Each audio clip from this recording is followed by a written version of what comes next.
கன்னியாகுமரி மாவட்ட ஆட்சியர் ஸ்ரீதர் இன்று நாகர்கோவில் ஆட்சியர் அலுவலகத்தில் செய்தியாளர்கள் கூட்டத்தில் கூறுகையில், மற்றும் நம்ம கன்னியாகுமரி மாவட்டத்தில் விலவங்கோடு சட்டமன்ற தொகுதிக்கான இடைத்தேர்தல் ஏப்ரல் 19ஆம் தேதி நடைபெற உள்ளது. ஸோ அதுக்கு தொடர்ச்சியாக நம்ம நேற்று தேர்தல் ஆணையத்தின் அறிவிப்புக்கு பிறகு நம்ம பல்வேறு நடவடிக்கைகள் எடுத்துகிட்டு வருகிறோம். குறிப்பாக முதல்ல நம்ம மாவட்டத்தில் இறுதி வாக்காளர் பட்டியல் ஜனவரி 22ஆம் தேதி வெளியிடப்பட்டது. அதன்படி மொத்தம் நம்ம மாவட்டத்தில் 15,47,378 வாக்காளர்கள் உள்ளனர். அது தொடர்ச்சியாக கண்டினியூஸ் ரிவிஷன் ஜனவரியிலேருந்து இப்போ இன்று தான் இறுதி நாள் மார்ச் 17. ஸோ இன்று தேதி வரைக்கும் வரக்கூடிய அனைத்து அப்ளிகேஷன்ஸ் கன்சிடர் செய்யப்பட்டு ஃபைனல் வாக்காளர் பட்டியலில் இப்போ நேற்று தினம் வரை 15,55,96 வாக்காளர்கள் உள்ளனர். இப்போ இன்னும் பரிசீலனையில் உள்ள வாக்காளர்கள் நம்ம ஆட் பண்ணி கடைசியாக எவ்வளோ வாக்காளர்கள்ன்றது நம்ம வெளியிடுவோம். அதே போல் விலவங்கோடு சட்டமன்ற தொகுதியில் மொத்தம் 2,37,382 வாக்காளர்கள் உள்ளனர். வாக்கு சாவடிகளின் எண்ணிக்கை மொத்தம் மாவட்டத்தில் 1,698. குறிப்பாக விலவங்கோடு சட்டமன்ற தொகுதியில் 272. இதில் பதற்றமான வாக்கு சாவடிகள் பார்த்திங்கன்னா மொத்தம் 199 மாவட்டத்தில். அதில் விலவங்கோடு சட்டமன்ற தொகுதியில் 22 வாக்கு சாவடிகள் பதற்றமானவைன்னு நம்ம நியமிச்சிருக்கோம்.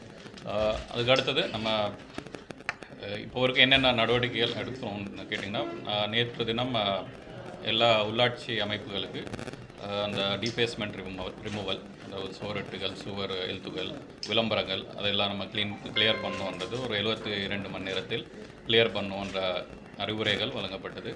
அடுத்தது எஃப்எஸ்டி, எஸ்எஸ்டி பறக்கும் படையினர் மற்றும் ஸ்டாட்டிக் டீம்ஸ், அந்த டீம்ஸு கூட எவ்வாறு அவங்க களப்பணியில் ஈடுபடும் போது என்னென்ன நடைமுறைகள் பின்பற்ற வேண்டும் என்ற அறிவுரைகள் வழங்கப்பட்டு நேற்று நைட்லேருந்து அவங்க டியூட்டி ஆரம்பிச்சிட்டாங்க.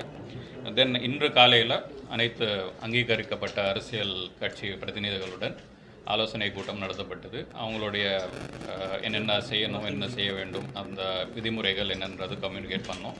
அது தொடர்ச்சியாக அவங்களும் ஒரு சில கருத்துக்கள் தெரிவிச்சிருக்காங்க. ஸோ அதன்படி நம்ம ஃபர்தர் நடவடிக்கைகள் எடுப்போம். நெக்ஸ்ட் அடுத்தது அனைத்து பிரிண்டிங் ப்ரெஸ் மற்றும் அந்த பப்ளிஷர்ஸ் கூட அந்த மீட்டிங் நடத்த போகிறோம்.